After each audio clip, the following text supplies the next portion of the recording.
तो बच्चों, कैसे हो आप लोग। मैं आज एक दूसरा लेक्चर आप लोगों के सामने लेकर के आई हूँ। थ्योरी में स्टैटिस्टिक्स में वाइटल स्टैटिस्टिक्स या पॉपुलेशन स्टैटिस्टिक्स या जिसे हिंदी में कहते हैं जनसंख्या समंक बहुत इम्पॉर्टेंट है। और इस पर प्रश्न भी काफ़ी आते हैं। तो आज हम देखेंगे कि क्या है जनसंख्या समंक और वाइटल स्टैटिस्टिक्स किसे कहते हैं। तो जनसंख्या समंक में वास्तव में जो पॉपुलेशन स्टैटिस्टिक्स है उसमें क्या क्या चीज़ें इंक्लूड होती हैं। जैसा इसके शीर्षक से बिल्कुल क्लियर है कि इसमें पॉपुलेशन से रिलेटेड डेटा जो है वो इसमें मेंशन किया जाता है। ऐसा नंबर, ऐसे आंकड़े जो किससे संबंधित हो, जनसंख्या से। जिसमें क्या क्या चीज़ें इंक्लूड होती हैं, व्यक्तियों की संख्या, नंबर ऑफ पर्सन्स, उनका जन्म स्थान यानी उनका बर्थ प्लेस कहाँ पर है, एज क्या है, जेंडर क्या है यानी आयु और लिंग क्या है, जो सोशल कंडीशन है वो कैसी है। सोशल कंडीशन का मतलब ये हुआ कि जो उनका जाति है, धर्म है, वो सब क्या है, व्यवसाय क्या है, उनके ऑक्यूपेशंस क्या हैं, जो आर्थिक स्थिति है यानी धनी वर्ग में आ रहे हैं या निर्धन वर्ग में आ रहे हैं, या फिर जो निर्धनता रेखा है उससे नीचे है या निर्धनता रेखा से ऊपर है, आय की किस रेंज में आ रहे हैं, इसके अलावा कौन सी भाषा बोलते हैं, फर्टिलिटी रेट क्या है, एम्प्लॉयमेंट की सिचुएशन क्या है, जो बर्थ रेट है वो क्या है, डेथ रेट क्या है, जीवन प्रत्याशाएं यानी लाइफ एक्सपेक्टेंसी क्या है। इन सब के बारे में जो इम्पोर्टेंट सूचनाएं या इंफॉर्मेशन इकट्ठी की जाती है, वास्तव में उसे ही हम जनसंख्या समंक या पॉपुलेशन स्टैटिस्टिक्स या वाइटल स्टैटिस्टिक्स कहते हैं। वाइटल स्टैटिस्टिक्स इसलिए कहते हैं क्योंकि जनसंख्या जो है वो एक जीवित लोगों के बारे में चूंकि आंकड़े इकट्ठा किए जाते हैं, इसीलिए इसको हम वाइटल स्टैटिस्टिक्स भी कहते हैं। अब प्रश्न ये उठता है कि जनसंख्या समंक क्यों इतने महत्वपूर्ण हैं, क्या उपयोगिता है इनकी, और ये क्यों आखिर इकट्ठा क्यों किए जाते हैं। तो उपयोगिता की दृष्टि से इसे 3 भागों में बांटा जाता है। सबसे पहला है, जैसे आप देख रहे हैं, आर्थिक दृष्टिकोण या इकोनॉमिक अप्रोच। आर्थिक दृष्टिकोण से जिसका तात्पर्य है कि अगर आंकड़े इकट्ठा होंगे तो ये अर्थव्यवस्था में पता चल जाएगा कि जो देश है उसमें रहने वाले जो लोग हैं उनकी इकोनॉमिक कंडीशन क्या है, उनके व्यवसाय क्या हैं, कितने रोजगार हैं, कितने बेरोजगार हैं। तो इन सब से संबंधित आंकड़े इकोनॉमिक अप्रोच की वजह से इकट्ठे किए जाते हैं। दूसरा सामाजिक दृष्टिकोण है। सोशल अप्रोच के अंतर्गत जो उद्देश्य है जनसंख्या समंकों का, यहाँ पर ये एक मिसप्रिंट है, इस बच्चों ध्यान रखिएगा, ये संबंधों नहीं है बल्कि समंकों है। जनसंख्या समंकों का इकट्ठा करने के या इनके महत्व की दृष्टिकोण से दूसरा इंपॉर्टेंट अप्रोच है सामाजिक अप्रोच या सामाजिक दृष्टिकोण या सोशल अप्रोच।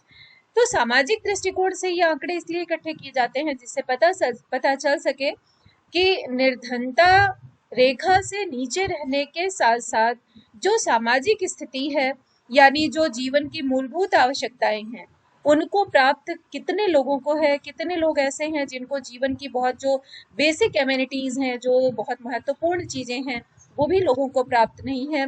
कितने लोग ऐसे हैं जो गांव में रह रहे हैं, कितने लोग ऐसे हैं जो शहरों में रह रहे हैं। तो सामाजिक दृष्टिकोण से भी जनसंख्या समंकों का बहुत अधिक महत्व है। राजनीतिक दृष्टिकोण से तो है ही, क्योंकि सरकार योजनाएं बनाती है और योजनाएं बनाकर लोगों में जो विषमताएं हैं, जो असमानताएं हैं, उनको दूर करने का प्रयास करती है और विकास करने की कोशिश करती है, खास तौर से इंक्लूसिव डेवलपमेंट के लिए यानी समावेशी विकास के लिए। समावेशी विकास क्या है? जिसमें सबका विकास हो, यानी जो पिछड़ा है, जो निर्धन है, जिसपे बहुत सारी चीजों की कमियां हैं, उनको वो आवश्यकताओं की पूर्ति सरकार के द्वारा की जाती है। लेकिन वो तभी हो सकता है ना कि जब जनसंख्या से संबंधित इस तरह के आंकड़े सरकार के पास उपलब्ध हों। तो योजनाएं बनाने के लिए, प्लानिंग करने के लिए राजनीतिक दृष्टिकोण से भी जनसंख्या समंक बहुत महत्वपूर्ण है, जिससे ये पता चलता है कि देश में रहने वाले निवासियों की सारी जो स्थिति है, चाहे वो आर्थिक हो, चाहे वो सामाजिक हो, चाहे उनका रहन सहन का स्तर हो, चाहे उनका सुख समृद्धि हो, वो किस लेवल की है, ये सब जानकारी हमें कहाँ से प्राप्त होती है? जनसंख्या समंकों से। तो अब प्रश्न ये उठता है कि जनसंख्या जो समंक है, जो पॉपुलेशन से रिलेटेड डेटा है, उसको कहाँ से इकट्ठा किया जाता है और किस विधि से किया जाता है? तो 3 विधियां हैं बच्चों। एक, जैसे सबसे पहले आप देख रहे हैं जनगणना, बहुत पॉपुलर है, आप सब जानते हो जनगणना के बारे में, और आप सब ये भी जानते हो कि 2021 में जनगणना आरंभ होगी, क्योंकि जो लास्ट जनगणना हुई थी वो कब हुई थी? 2011 में। तो अगर अभी कोरोना नहीं हुआ होता तो वास्तव में जनगणना आरंभ हो चुकी होती, लेकिन अभी कोरोना की वजह से ये अभी नहीं हो पा रहा है, लेकिन जो ड्यू है वो 2021 में है जनगणना। तो एक विधि है जनगणना करके, पॉपुलेशन सेंसस के द्वारा।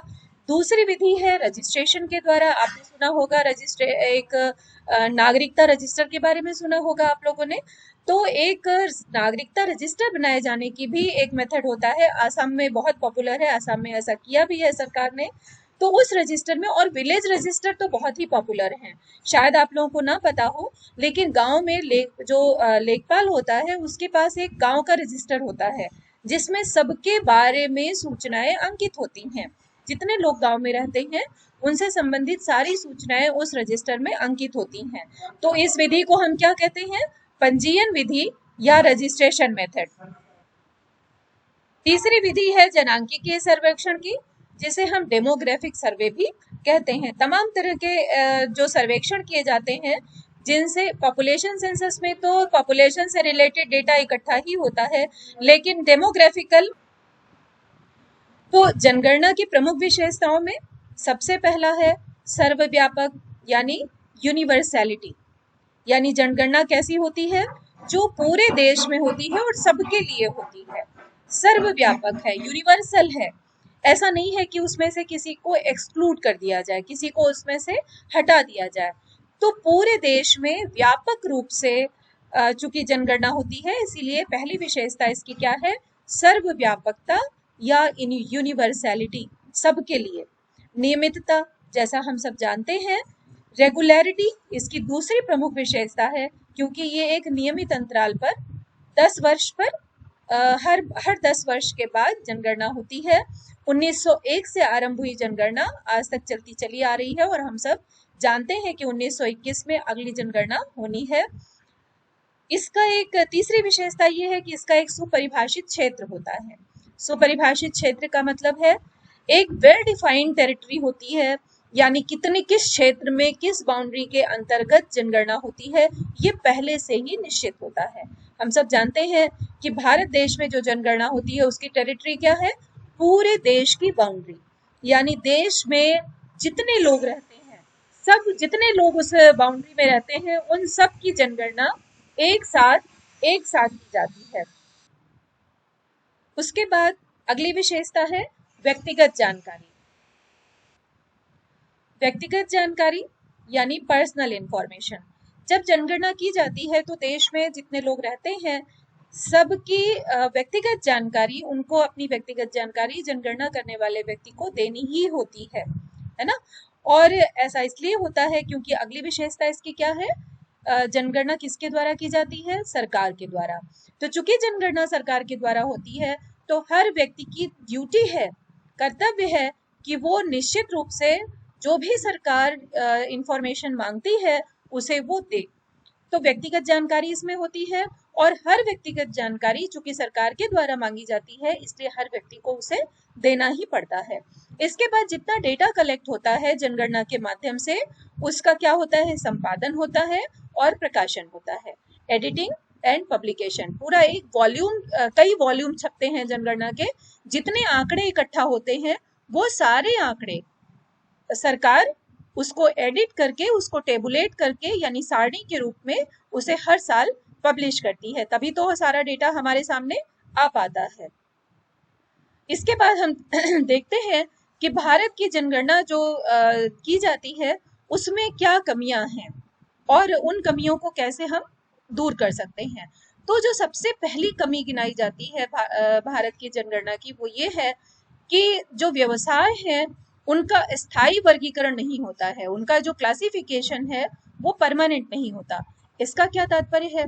इसका मतलब ये है कि व्यवसाय फिक्स नहीं होते, खास तौर से जो अनऑर्गेनाइज सेक्टर है, जिसका रजिस्ट्रेशन नहीं होता, जो लगातार बदलता रहता है क्लासिफिकेशन, ये बहुत बड़ी प्रॉब्लम होती है जनगणना में। जैसे एक जनगणना होती है तो उसमें जो वर्गीकरण किया गया है, उसके बाद जो अगली जनगणना होती है उसमें वो वर्गीकरण बदल जाता है।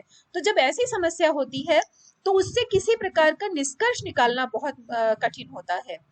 दूसरा जो दोष है वो ये है कि ज्यादातर लोग अपनी आयु से संबंधित जो सूचनाएं हैं वो गलत देते हैं। ये बहुत सालों से अनुभव किया जाता रहा है कि जनगणना से रिलेटेड जो जब आयु से रिलेटेड डेटा मांगा जाता है तो लोग अपनी करेक्ट इंफॉर्मेशन नहीं देते। तीसरी जो इसका दोष है वो ये है कि जो पर्दा सिस्टम है, जिसकी वजह से गांव में महिलाएं जो पर्दे के अंदर रहती हैं वो स्वयं से संबंधित जानकारी नहीं दे पाती हैं करेक्ट। बिल्कुल उनके बारे में जानकारी कौन देता है? कोई और देता है। तो जब कोई और देगा जानकारी किसी और के बारे में तो वो कितनी करेक्ट होगी, ये थोड़ा सा कहना कठिन होता है। तो ये भी जनगणना का एक प्रमुख दोष है कि जिसकी वजह से बिल्कुल करेक्ट डेटा नहीं मिल पाता। तीसरा दोष ये है कि जो ये प्रगणक हैं, जो डेटा कलेक्ट करने के लिए जाते हैं जनगणना का उनको उनकी अवैतनिक सेवा होती है। खास तौर से जनगणना में किसको लगाया जाता है, आप लोगों को पता है? जो प्राथमिक क्षेत्र में प्राइमरी विद्यालयों में जो शिक्षक काम करते हैं उनको लगा दिया जाता है, और इसके बदले में उन्हें किसी प्रकार का कोई भी उन्हें ना तो किसी प्रकार का अलाउंस मिलता है, ना उन्हें किसी प्रकार का कोई प्रोत्साहन मिलता है। तो इसका मतलब क्या हुआ?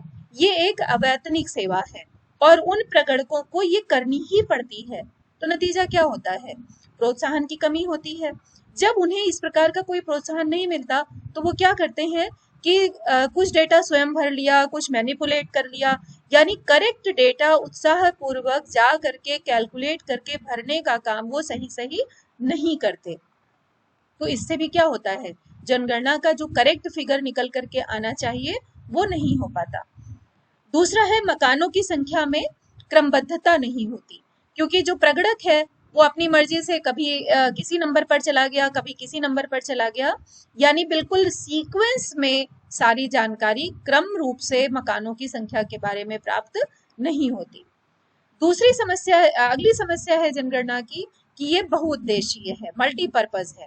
तो बहुउद्देशीय होने के कारण समस्या क्या खड़ी होती है कि अगर एक दो डेटा मांगे जाए तब तो कोई दे भी दे, लेकिन इतने सारे डेटा मांगे जाते हैं उद्देश्य की पूर्ति के लिए, बहुउद्देश्य की पूर्ति के लिए, कि जिसके कारण जो भरने वाला है वो भी ऊब जाता है और जो डेटा देने वाला है वो भी उसको प्रॉपरली अच्छे तरीके से नहीं दे पाता। धर्म और जाति से संबंधित डेटा चूंकि कलेक्ट होता है तो बहुत लोग इसमें हिचकिचाते हैं इसे देने में और बताने में। मैरिटल स्टेटस भी एक बड़ी समस्या है। मैरिटल स्टेटस की स्थिति क्या है इसके बारे में भी बताने में लोग हिचकते हैं। इसकी वजह से जो करेक्ट डेटा है वो इकट्ठा नहीं हो पाता। आर्थिक सूचनाएं और व्यावसायिक वर्गीकरण यानी इकोनॉमिक इंफॉर्मेशन और ऑक्यूपेशनल क्लासिफिकेशन से रिलेटेड करेक्ट डेटा भी ज्यादातर जनगणना में नहीं मिल पाता, क्योंकि अपनी आर्थिक स्थिति को करेक्टली कोई बताना नहीं चाहता। जो धनी है वो अपने धन को डिस्क्लोज नहीं करना चाहता, इसलिए करेक्ट डेटा नहीं देता। जो निर्धन है वो अपनी स्थिति को बहुत ज्यादा बढ़ा चढ़ा करके बताता है। तो इसका मतलब क्या हुआ? क्योंकि वो सोचता है कि ये जो जनगणना हो रही है, अगर इसमें अपनी आर्थिक स्थिति को कमजोर बताएंगे तो सरकार हमारी सहायता करेगी, तो वो अपनी आर्थिक स्थिति को और बढ़ा चढ़ा कर बताता है। तो धनी वर्ग हो या निर्धन वर्ग हो, अपनी आर्थिक स्थिति को करेक्टली नहीं बताता, जिसके कारण से जनगणना के जो आंकड़े हैं वो करेक्ट रूप से निकल करके नहीं आते। इसी तरह से व्यावसायिक स्थिति के बारे में, कुछ लोग ऐसे भी होते हैं जो छोटे मोटे रोजगार करते रहते हैं लेकिन बता देते हैं हम तो बेरोजगार हैं, क्योंकि उनको लगता है कि अगर सरकार कोई भत्ता देगी, कोई किसी तरह का बेरोजगारी अलाउंस देगी तो हमें उसका फायदा मिलेगा।